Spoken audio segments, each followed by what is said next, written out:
Good morning to you, viewers. Let's begin what's trending here in Lagos, where the state governor, Babajide Sanwo-Olu, officially launched the historic Red Rail Line trains, service full commercial operations. Sanwo-Olu said the Red Line is designed to carry 500,000 passengers daily at full capacity and will significantly improve commuting in the state. The governor encouraged residents to have their carry cards ready for boarding and boarded the train at around 5 p.m. along with other passengers. Let's take a look.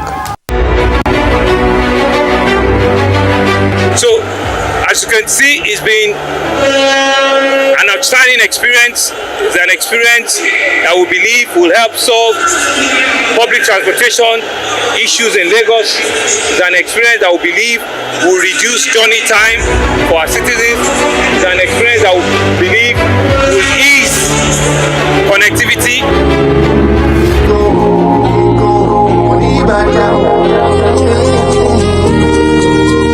This is Lagos, yeah, home of king and queens, seated in their sleeves, life of man a dream. We will keep on rising, keep on shining, keep on moving to the top. We know we stop. All right, Ayo, over to you, Mr. Infrastructure has done it again. Yes. I mean, it's fantastic to see that you guys have this beautiful infrastructure for commuting in Lagos State. So allow me to brag. Yes, go the ahead. center of excellence. And I have the Ogun indigenes to my left and my right hand side. The gateway to Obviously, we lead and others follow. But Right. truthfully, I mean, he's been called Mr. Infrastructure, he's been called Mr. Sellable, he's been called Mr. Blue Line, Red Line.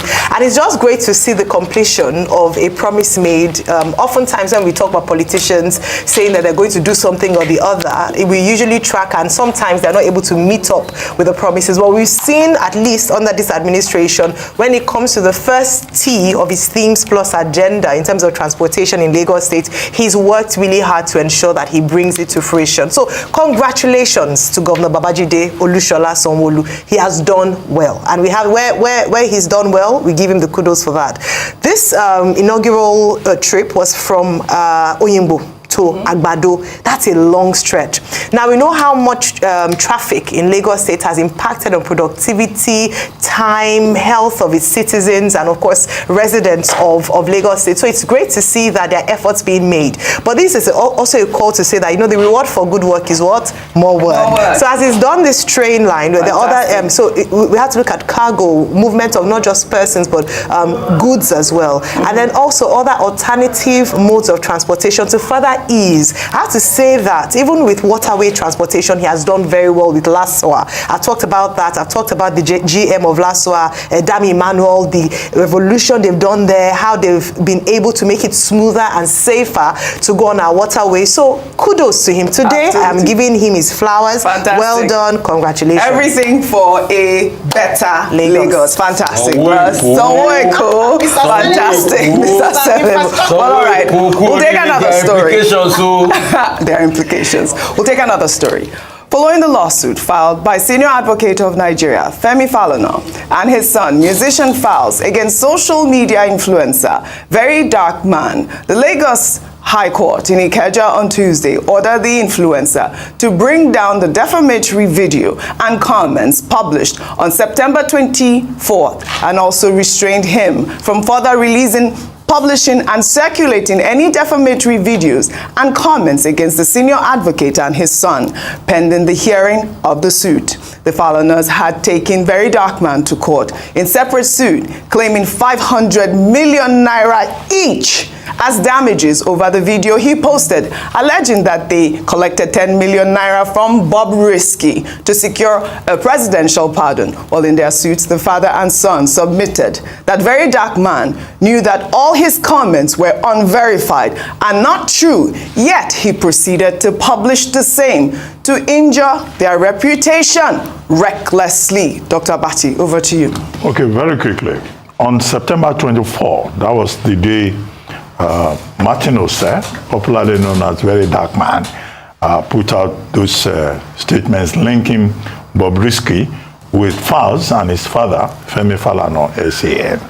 Now, both parties have since deny that they have any contact in any way with Bobrisky, either trying to help him to get, pardon at the federal level, or even promising to give him money, or in fact promising to do anything with him. Now, the very dark man, when he appeared before the House of Representatives Investigating Committee, apologized to Mr. Femi Falana, SAN, saying that he didn't mean to offend Mr. Falana, and he was saying he still had more videos. Now, what Mr. Falana said when he appeared on Channel's television in an interview was that, well, because he's a defender of free speech, he will not take criminal action against him, but that civil action can be taken against him. And this is what we have seen in this case.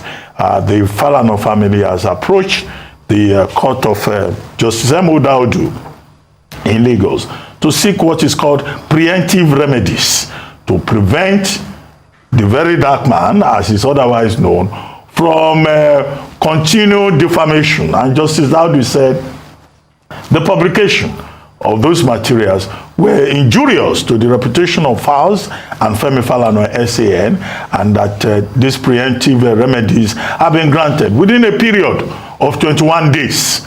That after 21 days, it would lapse. It's called the pre-action notice, pre-action bundles, originating summons and court processes, which Justice Sanwo-Olu also said should be served on very dark man, Martin Ose, through substituted service, honest lawyer, DG Adeyanju Esquire, and all of this to be done within 21 days, and within 14 days for very dark man, Martin Ose, as is known, to remove all the defamatory materials from wherever he may have published them, specifically on social media.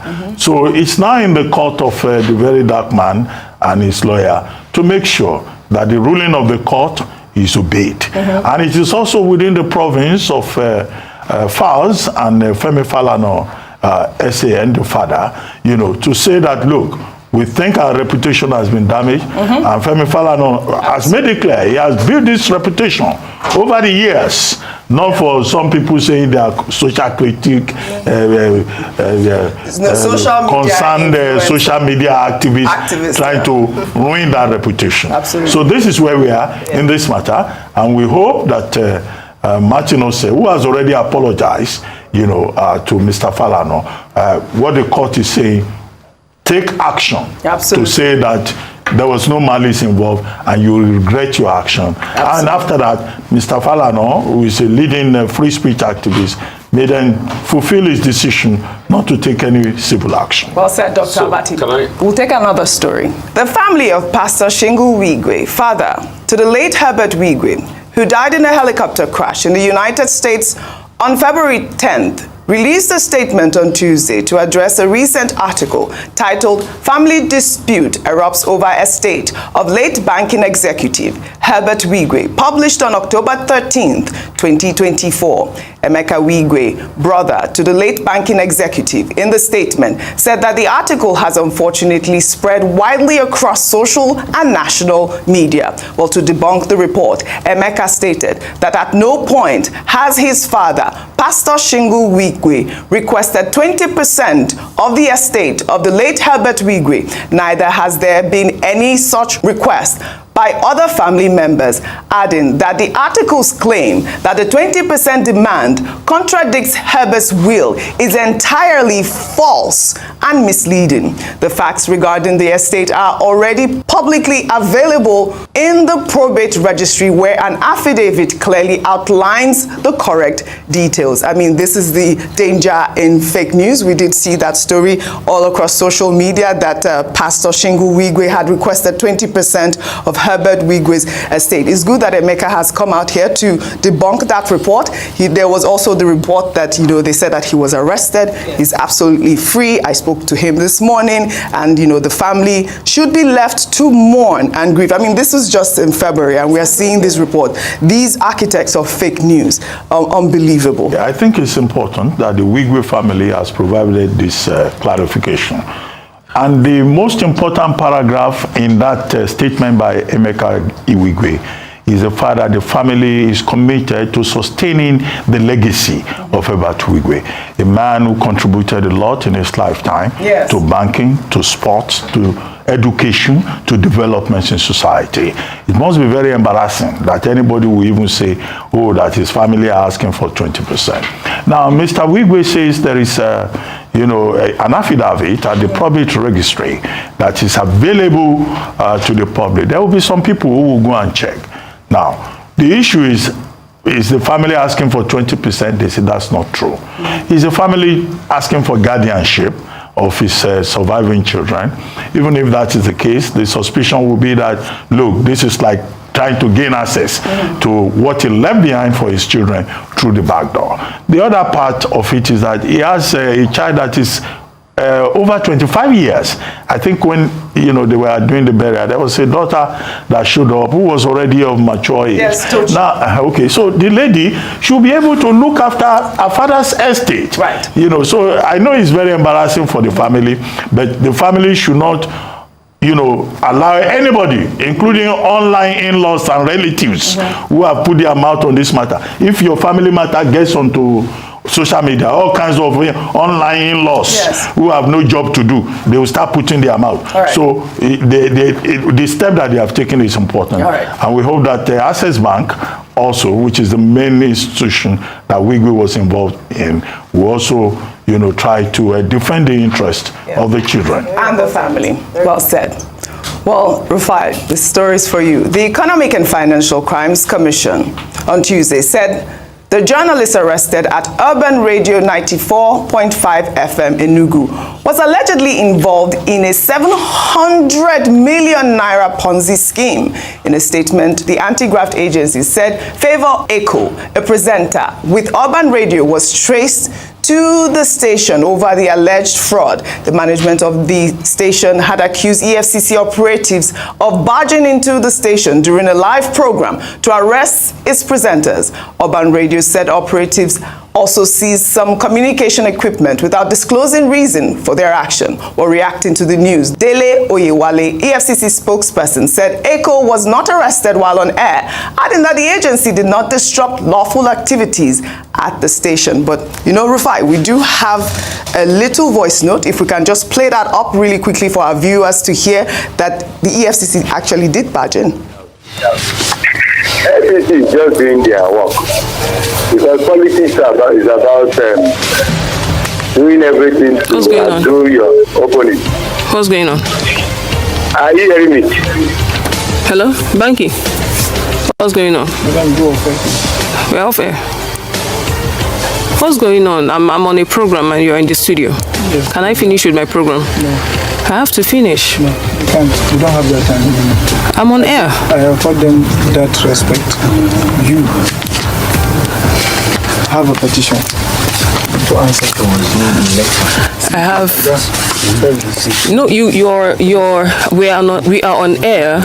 Well, all right, Rufai. I mean, you could see that her program was disrupted, but the EFCC released a statement as well saying that they do hold the media in high esteem. It was because there was some sort of, barricade. No, they don't. They don't hold the media. Okay, go ahead. And for the likes of Wilson Owujare and the other media comes people in the EFCC, you guys should watch it. Because when you need the help of the media is always there to hear all sides. This is totally condemnable, Audrey. Yeah. And I know this story so well because I worked in radio for many, many years. I still work in radio till date. You see, there are things they call life appearances. A client comes, a company, they're advertising whatever it is, they come. You book the life appearance, they pay for it, you do it. It doesn't mean you have any relation with the company. Some, you are doing your show, the marketer brings the job. You just interview them. You make your show smooth and you keep it moving. EFCC is now claiming that since they couldn't get the company, the only person that they saw tied to them was this radio presenter. It might not be the person's fault. And you now came in, you barged in. The EFCC conflicting report is saying, they put a barricade and all of that. But there are evidence you barged in on there. They said they had an arrest warrant. They had but You came in live on air. You had an arrest warrant because this was the only person that they said, oh, when they did the interview on air, had something to do with the company, because you can't find the company. So at first, you went against the person's right in the first place. And I'm speaking for most radio presenters all over the country, because we get these live appearances. And you see, people have told us, verify. How many can you verify? You are struggling with revenue. Most of these monies are below the line money, 50, 100K for live appearance. You have to buy diesel money. You are struggling for revenue and all of that. How are you supposed to know? Look at crypto, for instance. At a point, crypto was banned. You couldn't do crypto live engagement. But today, crypto is everything. So these laws are constantly evolving. Then the next thing, the EFCC, I mean, why couldn't you have waited, interface with the management of the station, called that over for questioning? That's what they claim that they did. And the next thing, you came live on air, and they are recorded evidence. It's not fair. And that's why I don't think. And please, people in the EFCC, that you also know this is our media job, you should do better. Because when some people are doing blackmail against the EFCC, it is us, the media, you come to talk to. And we help you. All right. Can I just say, sorry, just also to say that this is also an opportunity to say that when also you stand as an influencer, or you as a spokesperson, a brand spokesperson for an organization, because I've also seen this play out with media people, and you don't do the due diligence of finding out whether or not it's a Ponzi scheme, but just take the money that's been offered and gotten, you can also get into trouble. So we don't know the details of what really transpired, but the truth is that many things. It could be that she was just interviewing the company. It could be that she was a spokesperson and urged people via her medium, that's the radio, to invest because she was paid, given an incentive to act as a brand spokesperson or ambassador. So it's important. I've seen this happen. I think it was Waripiki, this comedian online, who also fell into that trap. One company that she was influencing for, then later on it was revealed that they were fraudulent, and a lot of people almost destroyed her reputation because she was telling her followers to invest. And she had to come out to say that she was not aware that this was what was going on, and she had no hands in it. So just to say that also as media personalities, do your due diligence before speaking up for an organization or endorsing a scheme. Make sure that it's not a Ponzi scheme. Just to mention that. Okay, just to be clear, we don't know the full facts of the case. Absolutely not. So we can only go by the statement that has been put out by the EFCC, Dele Uyewale spokesperson, EFCC. He didn't say the woman, the reporter granted an interview and all that. There's no such thing in that statement. He just said it was involved with this Ponzi scheme operation, collected 700 million from people. The place had an office, then they shut down. People lost their investment. And that was what she was being investigated for. Number two, the statement says, look, they tried to go there with an arrest warrant, but that there was an obstruction. And that it is unacceptable for anybody to resist arrest or to block law enforcement agencies for doing their job. That in itself is an offense. And then the statement ended by saying the lady eventually was taken away. She's written a statement. So EFCC has the authority to investigate, to invite people. We do not know the outcome of this investigation. And we can only say that the EFCC must be fair. The other two persons that have been arrested, they are persons they alleged were obstructing service. They were obstruction operation. So those ones are also guilty. And the paragraph ended, I think, on a sensible note to say that the EFCC respects the media and that they will not do anything, to go against the media in terms of its operation. And I think that is something they should hold to heart, because after all, we're supposed to work hand in hand with the security agencies for the good governance and progress and stability of Nigeria. We're not supposed to be enemies. As chairman of Arise Media Group, Nduka Obagbena pointed out at a recent public lecture in Makurdi. That is the point. There's also Nigerian Union of Journalists also commented. There's a site that Nigerian Union of Journalists enunciated in the statement. If I get the statement, I'll be able to read it out for you. Okay, so go ahead. We will follow up. Go ahead. We will follow up on this story. We'll take another story.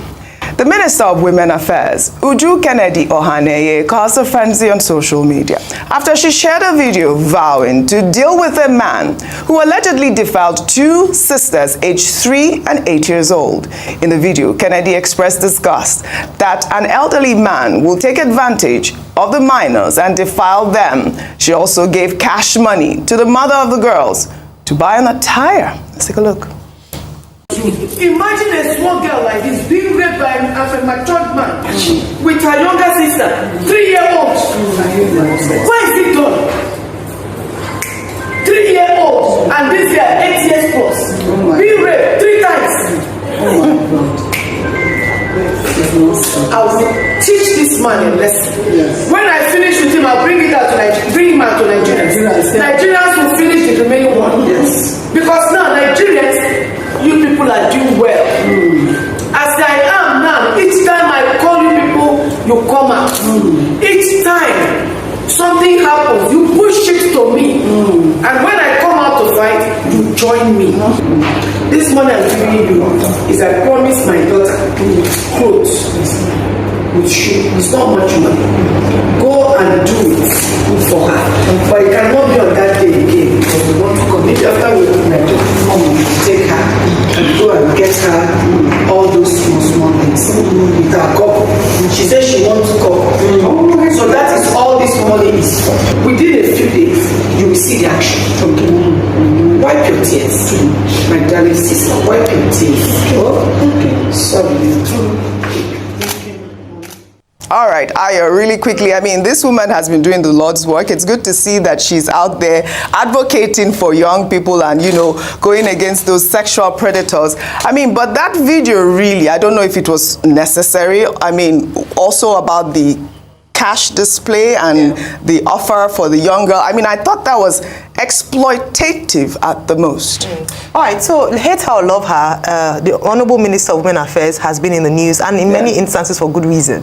So here she did a big show of the young girl. I thought maybe it wasn't, the girl kept trying to look back and thankfully she didn't reveal her face fully. I thought that was it. Yes, but she shouldn't have even been there. I thought even having to hear that, it's too traumatic for a young girl like that. I want to believe that the intentions of the Honorable Minister was good in terms of, okay, saying that the person, the perpetrator will face the full wrath of the law. We talked about defilement, it's under the Criminal Code Act, and anyone who has unlawful carnal knowledge of a minor under 13 is guilty of a felony and is liable to up to life imprisonment. What she can do better, especially considering her position as a policymaker, is to ensure that we are able to protect young girls like this. Not just make a show of one incident, but use it as an example to push for stricter laws against perpetrators of defilement, to be able to ensure that she uses the full force of her office to bring the man to book and to protect the girls amongst other girls. Too many girls and boys are suffering, are victims of defilement in Nigeria. So it's a good thing that she's trying to throw more light, but I think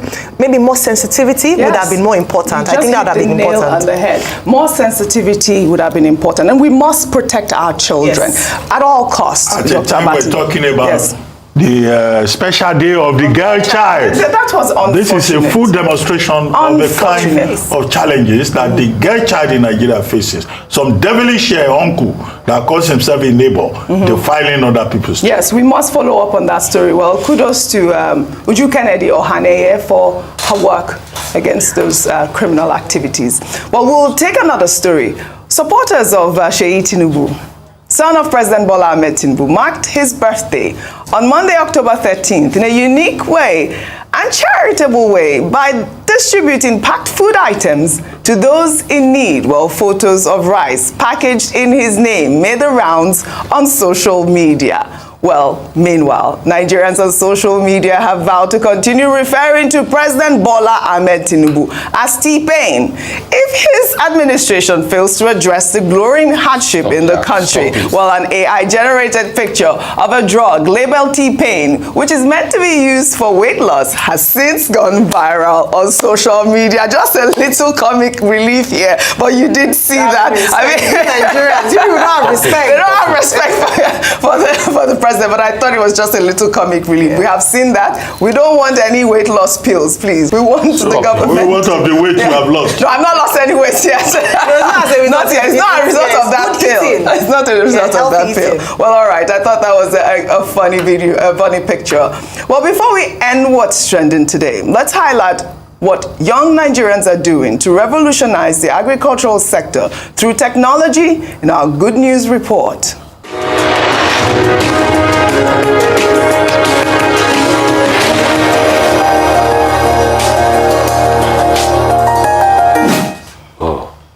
Well, as Nigeria struggles with food insecurity, young Nigerians and startups are seeking to revolutionize the agricultural sector through technology. In Kaduna State, a young Nigerian, Shaham Saduddin Jubril, invented a drone that can detect crop diseases through Vora Robotics, a technological company aiming to achieve sustainable drone production, which he co-founded.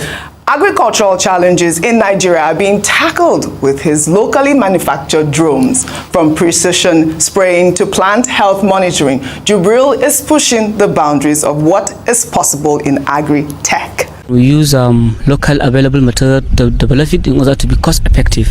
This is our manufactured local drone that we did. Our main focus is the agriculture. We are trying to see how we can bring the solutions to them and also to help them to detect diseases in their farm. On that app, it will show you the symptom of that and the treatment that you should do for that farm. And also it will tell you how the chemical you're supposed to use. Maybe there's different type of chemical, acid pesticide or for the gas or insecticide for the insect.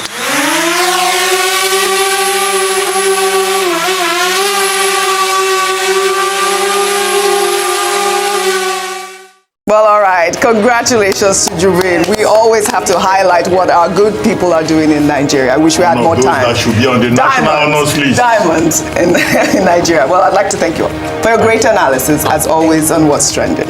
Well, that's all I have for you guys on What's Trending today. I'll see you all tomorrow.